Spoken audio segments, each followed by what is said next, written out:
ನಮಸ್ಕಾರ, ನೀವು ನೋಡ್ತಾ ಇದ್ದೀರಾ ವಿವಿಸಿ ನ್ಯೂಸ್. ನಾನು ಯಶಸ್ವಿನಿ. ಈಗ ಹೆಡ್ಲೈನ್ಸ್. ಎಫ್ಐಆರ್ ಕರ್ತವ್ಯದ ವೇಳೆ ಮತ್ತೊಂದು ದುರಂತ. ಮೇಲಾಧಿಕಾರಿಗಳ ತೀವ್ರ ಒತ್ತಡಕ್ಕೆ ಬಿಎಲ್ಒ ಶಿಕ್ಷಕಿ ಸಾವು. ಬೆಂಗಳೂರಿನಲ್ಲಿ ಘಟನೆ. ಪ್ರಶ್ನಾ ಪತ್ರಿಕೆ ಸೋರಿಕೆ ತಡೆಗೆ ಕಠಿಣ ಕಾನೂನು. ಪ್ರಧಾನಿ ಮೋದಿ ಭರವಸೆ ಬೆನ್ನಲ್ಲೇ ಉಪವಾಸ ಸತ್ಯಾಗ್ರಹ ಅಂತ್ಯಗೊಳಿಸಿದ ಸೋನಂ ವಾಂಗ್ಚುಕ್. ಮಧ್ಯರಾತ್ರಿ ಹಣಕ್ಕಾಗಿ ಆಟೋ ಚಾಲಕನ ಮೇಲೆ ಭೀಕರ ಹಲ್ಲೆ. ಸಿಸಿಟಿವಿಯಲ್ಲಿ ಸೆರೆಯಾಯಿತು ಪುಂಡರ ಅಟ್ಟಹಾಸ. ಕಲಬುರಗಿ ಜಿಲ್ಲೆಯಲ್ಲಿ ಘಟನೆ.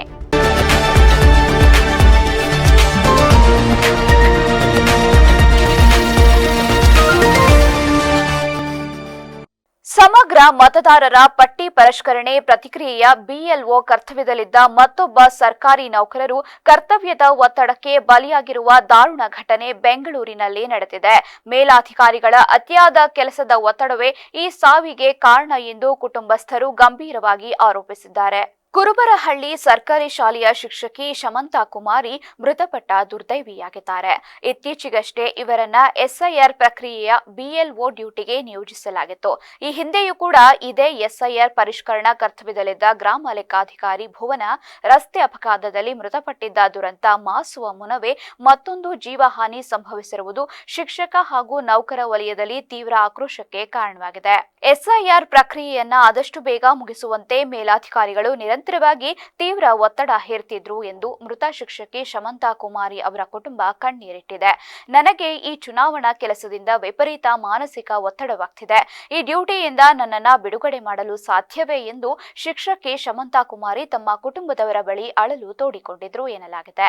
ಕೆಲಸದ ಅತಿಯಾದ ಒತ್ತಡ ಹಾಗೂ ಆತಂಕದಿಂದಾಗಿ ಅವರಲ್ಲಿ ರಕ್ತದೊತ್ತಡ ಮತ್ತು ಸಕ್ಕರೆ ಕಾಯಿಲೆ ಮಟ್ಟ ಗಣನೀಯವಾಗಿ ಹೆಚ್ಚಾಗಿ ತೀವ್ರ ಜ್ವರ ಕಾಣಿಸಿಕೊಂಡಿತ್ತು. ತಕ್ಷಣವೇ ಅವರನ್ನ ಚಿಕಿತ್ಸೆಗಾಗಿ ಆಸ್ಪತ್ರೆಗೆ ದಾಖಲಿಸಲಾಯಿತಾದ್ರೂ ಚಿಕಿತ್ಸೆ ಫಲಿಸದೆ ತೀವ್ರ ಹೃದಯಾಘಾತದಿಂದ ಕೊನೆಯುಸಿರೆಳೆದಿದ್ದಾರೆ. ನೀಟ್ ಸೇರಿದಂತೆ ಇತರೆ ಪರೀಕ್ಷಾ ಪ್ರಶ್ನಾ ಪತ್ರಿಕೆಗಳ ಸೋರಿಕೆ ಸಂಬಂಧ ವಿದ್ಯಾರ್ಥಿಗಳ ಪ್ರತಿಭಟನೆಗೆ ಬೆಂಬಲ ಸೂಚಿಸಿ ಕಳೆದ 26 ದಿನಗಳಿಂದ ಅನಿರ್ದಿಷ್ಟಾವಧಿ ಉಪವಾಸ ಸತ್ಯಾಗ್ರಹ ನಡೆಸುತ್ತಿದ್ದ ಲಡಾಖ್ನ ಪ್ರಸಿದ್ಧ ಸಾಮಾಜಿಕ ಕಾರ್ಯಕರ್ತ ಹಾಗೂ ಹೋರಾಟಗಾರ ಸೋನಂ ವಾಂಗ್ಚುಕ್ ಅವರು ತಮ್ಮ ಉಪವಾಸವನ್ನ ಅಧಿಕೃತವಾಗಿ ಅಂತ್ಯಗೊಳಿಸಿದ್ದಾರೆ. ಪ್ರಶ್ನಾ ಪತ್ರಿಕೆ ಸೋರಿಕೆ ತಡೆಗಟ್ಟಲು ಕಠಿಣ ಕಾನೂನುಗಳನ್ನು ಜಾರಿಗೊಳಿಸುವುದಾಗಿ ಪ್ರಧಾನಿ ನರೇಂದ್ರ ಮೋದಿ ಅವರು ಭರವಸೆ ನೀಡಿದ ಬೆನ್ನಲ್ಲೇ ಕೇಂದ್ರ ಸರ್ಕಾರದ ಹಿರಿಯ ಸಚಿವರ ಉಪಸ್ಥಿತಿಯಲ್ಲಿ ಸೋನಂ ವಾಂಗ್ಚುಕ್ ತಮ್ಮ ಸುದೀರ್ಘ ಉಪವಾಸ ಸತ್ಯಾಗ್ರಹವನ್ನ ಕೈಬಿಟ್ಟಿದ್ದಾರೆ. ಗುರುಗ್ರಾಮದ ಖ್ಯಾತ ಮೇದಾಂತ ಆಸ್ಪತ್ರೆಯಲ್ಲಿ ಕೇಂದ್ರ ಸಚಿವರಾದ ಜೆಪಿ ನಡ್ಡಾ ಹಾಗೂ ಜಿತೇಂದ್ರ ಸಿಂಗ್ ಅವರ ಸಮ್ಮುಖದಲ್ಲಿ ಸೋನಂ ವಾಂಗ್ಚುಕ್ ಅವರು ಜ್ಯೂಸ್ ಕುಡಿಯುವ ಮೂಲಕ ತಮ್ಮ 26 ದಿನಗಳ ಕಠಿಣ ಉಪವಾಸವನ್ನ ಕೊನೆಗೊಳಿಸಿದರು. ವಿದ್ಯಾರ್ಥಿಗಳ ಹಿತಾಸಕ್ತಿ ಕಾಪಾಡುವ ನಿಟ್ಟಿನಲ್ಲಿ ಕೇಂದ್ರ ಸರ್ಕಾರವು ಸಕಾರಾತ್ಮಕವಾಗಿ ಸ್ಪಂದಿಸಿರುವುದು ಈ ನಿರ್ಧಾರಕ್ಕೆ ಕಾರಣವಾಗಿದೆ. ಕೇಂದ್ರ ಸರ್ಕಾರದೊಂದಿಗೆ ನಡೆದ ಸುದೀರ್ಘ ಮಾತುಕತೆ ಹಾಗೂ ದೇಶದಲ್ಲಿ ಯಾವುದೇ ರೀತಿಯ ಅಶಾಂತಿ ಅಥವಾ ಹಿಂಸಾಚಾರ ಸಂಭವಿಸಬಾರದು ಎಂಬ ಕಾಳಜಿಯಿಂದ ಈ ನಿರ್ಧಾರ ಕೈಗೊಂಡಿರುವುದಾಗಿ ಸೋನಂ ವಾಂಗ್ಚುಕ್ ಸ್ಪಷ್ಟಪಡಿಸಿದ್ದಾರೆ. ಜಿಲ್ಲೆಯ ಪ್ರಸಿದ್ಧ ಧಾರ್ಮಿಕ ಕ್ಷೇತ್ರವಾದ ದೇವಲಗಾಣಗಾಪುರದಲ್ಲಿ ಮಧ್ಯರಾತ್ರಿ ಆಟೋ ಚಾಲಕನೊಬ್ಬನ ಮೇಲೆ 2 ಯುವಕರು ಮಾರಕಾಸ್ತ್ರಗಳಿಂದ ಹಲ್ಲೆ ನಡೆಸಿರುವ ಘಟನೆ ಬೆಳಕಿಗೆ ಬಂದಿದೆ. ಹಣದ ವಿಚಾರಕ್ಕೆ ಶುರುವಾದ ಕ್ಷುಲ್ಲಕ ಮಾತಿನ ಚಕಮಕಿ ವಿಕೋಪಕ್ಕೆ ತಿರುಗಿ ಯುವಕನ ಮೇಲೆ ಮಾರಣಾಂಗವಾಗಿ ಹಲ್ಲೆ ನಡೆಸಲಾಗಿದ್ದು ಗಾಯಾಳುಗಳು ಆಸ್ಪತ್ರೆಯಲ್ಲಿ ಚಿಕಿತ್ಸೆ ಪಡೆಯುತ್ತಿದ್ದಾರೆ. ಕಲಬುರಗಿ ಜಿಲ್ಲೆಯ ದೇವಲಗಾಣಗಾಪುರದಲ್ಲಿ ಈ ಆಘಾತಕಾರಿ ಘಟನೆ ನಡೆದಿದ್ದು ದತ್ತು ಖರ್ಚಿ ಹಲ್ಲೆಗೊಳಗಾದ ದುರ್ದೈವಿ ಆಟೋ ಚಾಲಕರಾಗಿದ್ದಾರೆ. ದತ್ತು ಅವರು ಎಂದಿನಂತೆ ರಾತ್ರಿ 2 ಗಂಟೆ ಸುಮಾರಿಗೆ ತಮ್ಮ ಆಟೋದಲ್ಲಿ ಪ್ರಯಾಣಿಕರನ್ನ ಕರೆದುಕೊಂಡು ಗಾಣಗಾಪುರಕ್ಕೆ ಬಂದಿದ್ರು. ಈ ವೇಳೆ ಸ್ಥಳದಲ್ಲಿದ್ದ ಆರೋಪಿಗಳು ಹಣ ನೀಡುವಂತೆ ಆಟೋ ಚಾಲಕನೊಂದಿಗೆ ಅನಾವಶ್ಯಕವಾಗಿ ಕಿರಿಕ್ ತೆಗೆದಿದ್ದಾರೆ. ಚಾಲಕ ದತ್ತು ಹಣ ನೀಡಲು ನಿರಾಕರಿಸಿದಾಗ ಕೆರಳಿದ ಯುವಕರು ಆತನನ್ನ ಅಟ್ಟಾಡಿಸಿಕೊಂಡು ಹೋಗಿ ಮಾರಕಾಸ್ತ್ರಗಳಿಂದ ಮನಬಂದಂತೆ ಹಲ್ಲೆ ನಡೆಸಿದ್ದಾರೆ. ಮಧ್ಯರಾತ್ರಿ ನಡೆದ ಈ ಹಲ್ಲೆಯ ಸಂಪೂರ್ಣ ದೃಶ್ಯವು ಸಮೀಪದ ಸಿಸಿಟಿವಿ ಕ್ಯಾಮೆರಾದಲ್ಲಿ ಸ್ಪಷ್ಟವಾಗಿ ಸೆರೆಯಾಗಿದೆ. ದೇವಲಗಾಣಗಾಪುರದ ಪ್ರೀತಂ ಹೊಸಮನಿ ಮತ್ತು ಪ್ರಜ್ವಲ್ ಹೊಸಮನಿ ಎಂಬುವವರೇ ಈ ಕೃತ್ಯ ಎಸಗಿರುವ ಆರೋಪಿಗಳೆಂದು ಗುರುತಿಸಲಾಗಿದೆ. ಹಲ್ಲೆಯಿಂದ ಗಂಭೀರವಾಗಿ ಗಾಯಗೊಂಡಿರುವ ದತ್ತು ಅವರನ್ನ ತಕ್ಷಣವೇ ಹೆಚ್ಚಿನ ಚಿಕಿತ್ಸೆಗಾಗಿ ಕಲಬುರಗಿಯ ಖಾಸಗಿ ಆಸ್ಪತ್ರೆಗೆ ದಾಖಲಿಸಲಾಗಿದ್ದು ವೈದ್ಯರು ಚಿಕಿತ್ಸೆ ಮುಂದುವರೆಸಿದ್ದಾರೆ. ತಾಲೂಕಿನಲ್ಲಿ ಮತದಾರರ ಪಟ್ಟಿ ವಿಶೇಷ ಪರಿಷ್ಕರಣಾ ಪ್ರಕ್ರಿಯೆಯು ಅತ್ಯಂತ ಪಾರದರ್ಶಕವಾಗಿ ಹಾಗೂ ಸಮಗ್ರವಾಗಿ ನಡೆಯುತ್ತಿದ್ದು, ಈಗಾಗಲೇ 100% ಎನ್ಯುಮರೇಷನ್ ಫಾರಂಗಳನ್ನು ಪ್ರತಿ ಮತದಾರರ ಮನೆಗೂ ಯಶಸ್ವಿಯಾಗಿ ವಿತರಿಸಲಾಗಿದೆ ಎಂದು ತಹಶೀಲ್ದಾರ್ ವಿವಿ ಮಂಜುನಾಥ್ ತಿಳಿಸಿದ್ದಾರೆ. ಸುದ್ದಿಗೋಷ್ಠಿಯಲ್ಲಿ ಮಾತನಾಡಿದ ಅವರು, ಹೊಳೆನರಸೀಪುರ ಕ್ಷೇತ್ರದಲ್ಲಿ ಮತದಾರರ ಪಟ್ಟಿ ಡಿಜಿಟಲೀಕರಣದ ಕೆಲಸವು ಈಗಾಗಲೇ 84.26% ಪೂರ್ಣಗೊಂಡಿದ್ದು, ಇನ್ನುಳಿದ 15% ಕೆಲಸಗಳು ಪ್ರಗತಿಯಲ್ಲಿವೆ ಎಂದು ತಿಳಿಸಿದ್ದು, ಮತದಾರರ ಹೆಸರು 2002ರ ಪಟ್ಟಿಯಲ್ಲಿ ಇದ್ದರೆ ಫಾರಂನ ಎಡಭಾಗದಲ್ಲಿ ಭರ್ತಿ ಮಾಡಬೇಕು. ಒಂದು ವೇಳೆ 2002ರ ಪಟ್ಟಿಯಲ್ಲಿ ಹೆಸರಿಲ್ಲದಿದ್ದರೆ ತಮ್ಮ ಪೋಷಕರು ಅಥವಾ ಹಿರಿಯರ ವಿವರಗಳನ್ನು ಬಲಭಾಗದಲ್ಲಿ ಭರ್ತಿ ಮಾಡಬೇಕು. ಯಾರದ್ದೇ ವಿವರಗಳು ಲಭ್ಯವಿಲ್ಲದಿದ್ದಲ್ಲಿ ಕೊನೆಯ ಕಾಲಂನಲ್ಲಿ ಆಧಾರ್ ಕಾರ್ಡ್ ಸಂಖ್ಯೆ, ಮೊಬೈಲ್ ಸಂಖ್ಯೆ ಹಾಗೂ ವೈಯಕ್ತಿಕ ವಿವರಗಳನ್ನು ನಮೂದಿಸಬೇಕಾಗುತ್ತದೆ ಎಂದು ತಿಳಿಸಿದ್ದಾರೆ. ಕ್ಷೇತ್ರದಲ್ಲಿ ಮರಣ ಹೊಂದಿದವರು, ಸ್ಥಳಾಂತರಗೊಂಡವರು ಮತ್ತು ಗೈರು ಹಾಜರಾದವರ ಪಟ್ಟಿಯನ್ನ ಕೂಲಂಕುಷವಾಗಿ ಪರಿಶೀಲಿಸಿ ಸಂಬಂಧಪಟ್ಟವರ ಅಥವಾ ಮನೆಯವರ ಸಹಿ ಪಡೆದು ಪಟ್ಟಿಯಿಂದ ಕೈಬಿಡುವ ಪ್ರಕ್ರಿಯೆ ಚಾಲ್ತಿಯಲ್ಲಿದೆ. ಕ್ಷೇತ್ರದಲ್ಲಿ ಒಟ್ಟು ಸುಮಾರು 12,354 ಎಎಸ್ಟಿ ಮತದಾರರಿದ್ದಾರೆ. ಇದರಲ್ಲಿ ಮರಣ ಹೊಂದಿದ 5,810 ಜನರನ್ನ ಹೊರತುಪಡಿಸಿ ಉಳಿದವರನ್ನ ಸದ್ಯಕ್ಕೆ ಡಿಜಿಟಲೀಕರಣದ ಒಟ್ಟು ಶೇಕಡಾವಾರು ಲೆಕ್ಕಾಚಾರಕ್ಕೆ ಸೇರಿಸಲಾಗಿಲ್ಲ. ಮತದಾರರಿಗೆ ಯಾವುದೇ ರೀತಿಯ ತೊಂದರೆಯಾಗದಂತೆ ಇಲಾಖೆಯಿಂದ ವಿಶೇಷ ಮುನ್ನೆಚ್ಚರಿಕೆಗಳನ್ನು ತೆಗೆದುಕೊಳ್ಳಲಾಗಿದೆ ಎಂದು ಸ್ಪಷ್ಟಪಡಿಸಿದ್ದಾರೆ. ಬೂತ್ ಲೆವೆಲ್ ಅಲ್ಲಿ ಇರತಕ್ಕಂಥ ಬೂತ್ ಲೆವೆಲ್ ಅಸಿಸ್ಟೆಂಟ್ ಏಜೆಂಟ್ಸ್ ಇದ್ದಾರೆ, ಅವರು ಬಹಳ ಮುಖ್ಯವಾಗಿ ಇಲ್ಲಿ ಕೆಲಸ ಮಾಡಬೇಕಾಗುತ್ತೆ. ಯಾಕಂದರೆ ಸ್ಥಳೀಯ ಮತದಾರರನ್ನ ಗುರುತು ಮಾಡುವಂಥ ಒಂದು ಪ್ರಕ್ರಿಯೆ ಅವರಲ್ಲಿ ಜಾಸ್ತಿ ಇರುತ್ತೆ, ಯಾಕಂದರೆ ಸ್ಥಳೀಯರಾಗಿರೋದ್ರಿಂದ. ಸೊ ಇಂತಹದನ್ನು ಸಹ ತಾವು ಮಾಹಿತಿಗಳನ್ನು ವೈಡ್ ಪಬ್ಲಿಸಿಟಿ ಮಾಡೋದ್ರ ಮೂಲಕ ಯಾರು ಆ ಥರ ಹೆಸರುಗಳು ಹಿಂದೆ ಇದ್ದರೂ ಅದನ್ನು ನಾವೇ ಅನ್ನೋದನ್ನು ಈಗಲೂ ತಿಳಿಸಿದ್ರು ಸಹ ನಾವು ನೋಟಿಸ್ ಕೊಡ್ತೀವಿ, ಅದನ್ನು ವಿಚಾರಣೆನೂ ಮಾಡ್ತೀವಿ. ನಾವು ಮುಂದೆ ಈಗ ಆಗಸ್ಟಲ್ಲಿ ಆ ಪ್ರಕ್ರಿಯೆ ಶುರು ಆಗುತ್ತೆ. ಸೊ ಆ ಪ್ರಕ್ರಿಯೆಯಲ್ಲಿ ಅದನ್ನು ವಿಚಾರಣೆ ಮಾಡಿ ಮತ್ತೆ ಸರಿ ಇರೋದನ್ನು ಮಾಡ್ಕೊತೀವಿ. ಅದರಲ್ಲೂ ಸಹ ಈಗ ಯಾರು ಮತದಾರರ ಪಟ್ಟಿಯಲ್ಲಿ ಇದ್ದಾರೆ ಮತ್ತು ಎನ್ಯುಮರೇಷನ್ ಫಾರಂ ಕೊಡೋದಕ್ಕೆ ಲೇಟ್ ಆಗಿತ್ತು, ಈಗಾಗಲೇ ಅವ್ರದ್ದು ಡಿಕ್ಲೇರೇಷನ್ ಆಗಿದ್ದರೂ ಸಹ ಚುನಾವಣಾ ಆಯೋಗ ನಮಗೆ ಒಂದು ಅವಕಾಶವನ್ನು ಕೊಟ್ಟಿದೆ. BLAಗಳ ಮೂಲಕನೇ ಅದನ್ನು ಫುಲ್ ಬ್ಯಾಕ್ ಮಾಡ್ಕೋಬೋದು, ಅವರು ಕರೆಕ್ಟ್ ಮಾಡಿ ಮತ್ತೆ ಅವ್ರದ್ದು ಪುಷ್ ಮಾಡೋದಕ್ಕೆ ಪ್ರಾವಿಷನ್ಸ್ ಇದೆ. ನಮಗೆ ER1 ನೆಟ್ಟಲ್ಲೂ ಸಹ ಅವರು ರಿಕ್ವೆಸ್ಟ್ ಕಳಿಸಿದ್ರೆ ನಾವು ಫುಲ್ ಬ್ಯಾಕ್ ಮಾಡಿ ಅದನ್ನು ಸರಿ ಮಾಡ್ಕೊಳ್ಳೋವಂಥದ್ದು ಇರ್ತದೆ. ಅಂದರೆ ಯಾರ್ದೂ ಸಹ ಪ್ರಕ್ರಿಯೆಯನ್ನು ನಾವು ಇಲ್ಲಿ ನಿಲ್ಲಿಸೋದಕ್ಕೆ ಅಥವಾ ಸುಮೋಟೋ ಅವರನ್ನು ತೆಗೆದಾಕಬೇಕು, ಅವರ ಬರ್ತಾ ಇಲ್ಲ. ನಾವು ಸುಮಾರು ದಿವಸದಿಂದ ಹೇಳ್ತೀವಿ ನಮ್ಮದು ಪ್ರಗತಿ ಇನ್ನೂ 16 ಸಮಥಿಂಗ್ ಇದೆ ಅಥವಾ 15.34 ಪ್ರಕ್ರಿಯೆ ಬಾಕಿ ಇದೆ, ಇವರಿಂದನೇ ಬಾಕಿ ಇದೆ, ಇನ್ನೂ ಬರಬೇಕಾಗಿತ್ತು ಅಂತ ಸಿಟ್ ಮಾಡ್ಕೊಂಡು ಅವ್ರದ್ದು ಈಗಲೇ ತೆಗೆದುಬಿಡಿ ಅಂತ ನಾವು ಹೇಳೋದಿಲ್ಲ. ಇಂಥ ಪ್ರಕ್ರಿಯೆ ಯಾರಾದರೂ BLO ಮಾಡಿದರೂ ಸಹ ಅದು ಗಮನಕ್ಕೆ ಬಂದರೆ ಇಮಿಡಿಯೇಟಾಗಿ ನಾವು ಫುಲ್ ಬ್ಯಾಕ್ ಮಾಡಿದ್ರೆ ಅವ್ರನ್ನ ಡಿಜಿಟಲೈಸೇಷನ್ ಮಾಡೋ ಪ್ರಕ್ರಿಯೆನೂ ಮಾಡ್ತೀವಿ. ಅಂದರೆ ಒಬ್ಬ ಮತದಾರರು ಇಲ್ಲಿ ಮೊದಲಿದ್ದರು, ಈಗ ಬೇರೆ ಕಡೆ ಎಲ್ಲೋ ಇದ್ದಾರೆ, ಅಂದರೆ ಕೆಲಸ ಕಾರ್ಯಕ್ಕೆ ಮದುವೆಯಾಗಿ ಹೋಗಿದ್ದಾರೆ, ಅಂಥವ್ರದ್ದು ಯಾವುದೇ ಕಾರಣಕ್ಕೂ ಕೈ ಬಿಡುವಂಥ ಪ್ರಶ್ನೆ ಬರೋದಿಲ್ಲ. ಇಲ್ಲಿವರೆಗೂ ಚುನಾವಣೆ ರಾಜ್ಯದ ಜನಸಾಮಾನ್ಯರಿಗೆ ಮತ್ತೊಂದು ಆರ್ಥಿಕ ಹೊಡೆತವೊಂದು ಎದುರಾಗಿದೆ. ಜನಪ್ರಿಯ ಬ್ರ್ಯಾಂಡ್ ಆದ ನಂದಿನಿ ತುಪ್ಪ ಹಾಗೂ ಬೆಣ್ಣೆಯ ದರವನ್ನ ಬೆಂಗಳೂರು ಹಾಲು ಒಕ್ಕೂಟ ಹೆಚ್ಚಿಸಿದೆ. ಈ ಪರಿಷ್ಕೃತ ದರವು ಇಂದಿನಿಂದಲೇ ರಾಜ್ಯಾದ್ಯಂತ ಜಾರಿಗೆ ಬರಲಿದೆ ಎಂದು ಒಕ್ಕೂಟ ತಿಳಿಸಿದೆ. ಬೆಂಗಳೂರು ಹಾಲು ಒಕ್ಕೂಟದ ಎಲ್ಲ ಅಧಿಕೃತ ಮಳಿಗೆಗಳಲ್ಲಿಯೂ ಈ ಹೊಸ ದರಗಳು ಅನ್ವಯವಾಗಲಿವೆ. ಹಾಲಿನ ಉತ್ಪನ್ನಗಳ ಬೆಲೆ ಏರಿಕೆಯಿಂದಾಗಿ ದಿನನಿತ್ಯದ ಗೃಹ ಬಳಕೆದಾರರು ಹಾಗೂ ಹೋಟೆಲ್ ಉದ್ಯಮ ನಡೆಸುವವರಿಗೆ ಇದು ಹೆಚ್ಚಿನ ಆರ್ಥಿಕ ಹೊರೆಯಾಗಲಿದೆ ಎಂದು ಅಂದಾಜಿಸಲಾಗಿದೆ. ನಂದಿನಿ ತುಪ್ಪ ಮತ್ತು ಬೆಣ್ಣೆ ಬೆಲೆ ಏರಿಕೆಯಾಗಿರುವುದು ಹೋಟೆಲ್ ಉದ್ಯಮಗಳಿಗೆ ಬಿಸಿ ತುಪ್ಪವಾಗಿ ಪರಿಣಮಿಸಿದೆ.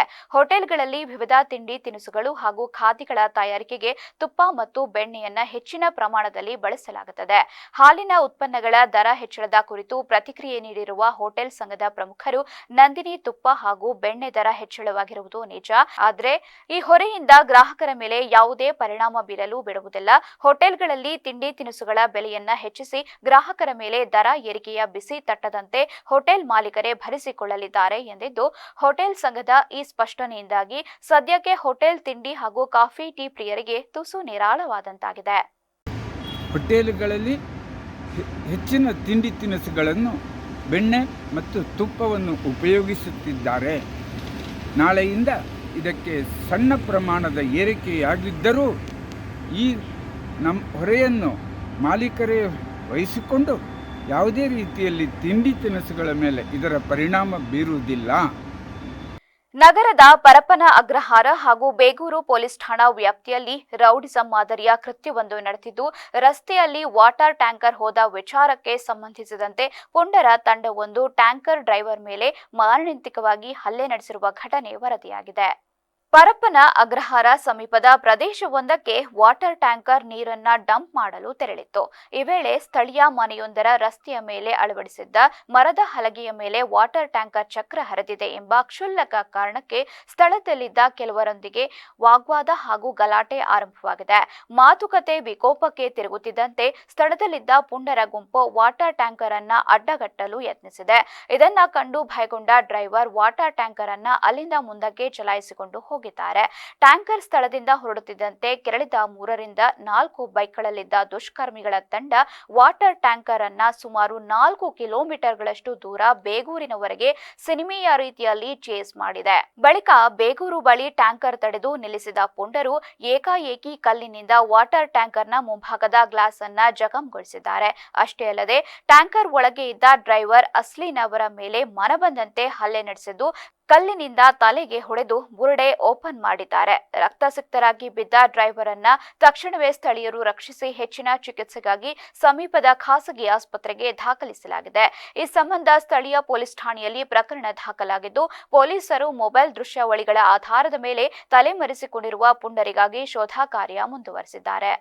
ರಾಷ್ಟ್ರ ರಾಜಧಾನಿ ದೆಹಲಿಯಲ್ಲಿ ವಿದ್ಯಾರ್ಥಿಗಳ ಮೇಲೆ ಪೊಲೀಸರು ನಡೆಸಿರುವ ಲಾಠಿ ಚಾರ್ಜ್ ಅನ್ನು ತೀವ್ರವಾಗಿ ಖಂಡಿಸಿ ಹಾಗೂ ಕೇಂದ್ರ ಶಿಕ್ಷಣ ಸಚಿವರಾದ ಧರ್ಮೇಂದ್ರ ಪ್ರಧಾನ್ ಅವರು ತಕ್ಷಣವೇ ತಮ್ಮ ರಾಜೀನಾಮೆಯನ್ನ ನೀಡಬೇಕು ಎಂದು ಆಗ್ರಹಿಸಿ ನಗರದ ಫ್ರೀಡಂ ಪಾರ್ಕ್ನಲ್ಲಿ ಬೃಹತ್ ಪ್ರತಿಭಟನೆ ನಡೆದಿದೆ. ದೆಹಲಿ ವಿದ್ಯಾರ್ಥಿಗಳ ಮೇಲಿನ ದೌರ್ಜನ್ಯವನ್ನ ವಿರೋಧಿಸಿ ಹಮ್ಮಿಕೊಂಡಿದ್ದ ಈ ಪ್ರತಿಭಟನೆಯಲ್ಲಿ ನೂರಾರು ಕಾರ್ಯಕರ್ತರು ಮತ್ತು ಮುಖಂಡರು ಭಾಗವಹಿಸಿದ್ರು. ಕೇಂದ್ರ ಸರ್ಕಾರದ ದಬ್ಬಾಳಿಕೆಯ ನೀತಿಗೆ ಕಣ್ಣು ತೆರೆಸುವ ಉದ್ದೇಶದಿಂದ ಪ್ರತಿಭಟನಾಕಾರರು ಕೈಯಲ್ಲಿ ಮೇಣದ ಬತ್ತಿಗಳನ್ನು ಹಚ್ಚಿ ಹಾಗೂ ಟಾರ್ಚ್ ಲೈಟ್ ಪ್ರಜ್ವಲಿಸುವ ಮೂಲಕ ವಿನೂತನ ಹಾಗೂ ಆಕ್ರೋಶದ ರೀತಿಯಲ್ಲಿ ತಮ್ಮ ವಿರೋಧವನ್ನ ವ್ಯಕ್ತಪಡಿಸಿದ್ರು. ಈ ವೇಳೆ ಕೇಂದ್ರ ಸರ್ಕಾರದ ವಿರುದ್ಧ ಧಿಕ್ಕಾರ ಕೂಗಿ ಘೋಷಣೆಗಳನ್ನ ಮೊಳಗಿಸಲಾಯಿತು. ಈ ವೇಳೆ ಪ್ರತಿಭಟನೆಯ ನೇತೃತ್ವ ವಹಿಸಿದ್ದ ಮುಖಂಡರು ಮಾತನಾಡಿ, ಶಿಕ್ಷಣ ಕ್ಷೇತ್ರವನ್ನ ಕೇಂದ್ರೀಕರಿಸಿ ವಿದ್ಯಾರ್ಥಿಗಳ ಹತ್ತಿಕ್ಕಲು ಕೇಂದ್ರ ಸರ್ಕಾರ ಯತ್ನಿಸುತ್ತಿದೆ. ದೆಹಲಿಯಲ್ಲಿ ಶಾಂತಿಯುತವಾಗಿ ಪ್ರತಿಭಟನೆ ನಡೆಸುತ್ತಿದ್ದ ವಿದ್ಯಾರ್ಥಿಗಳ ಮೇಲೆ ಲಾಠಿ ಚಾರ್ಜ್ ನಡೆಸಿರುವುದು ಅಕ್ಷಮ್ಯ ಅಪರಾಧ. ಇದಕ್ಕೆ ನೇರ ಹೊಣೆ ಹೊತ್ತು ಕೇಂದ್ರ ಶಿಕ್ಷಣ ಸಚಿವ ಧರ್ಮೇಂದ್ರ ಪ್ರಧಾನ್ ಅವರು ಕೂಡಲೇ ರಾಜೀನಾಮೆ ನೀಡಬೇಕು ಎಂದು ಆಗ್ರಹಿಸಿದ್ದಾರೆ.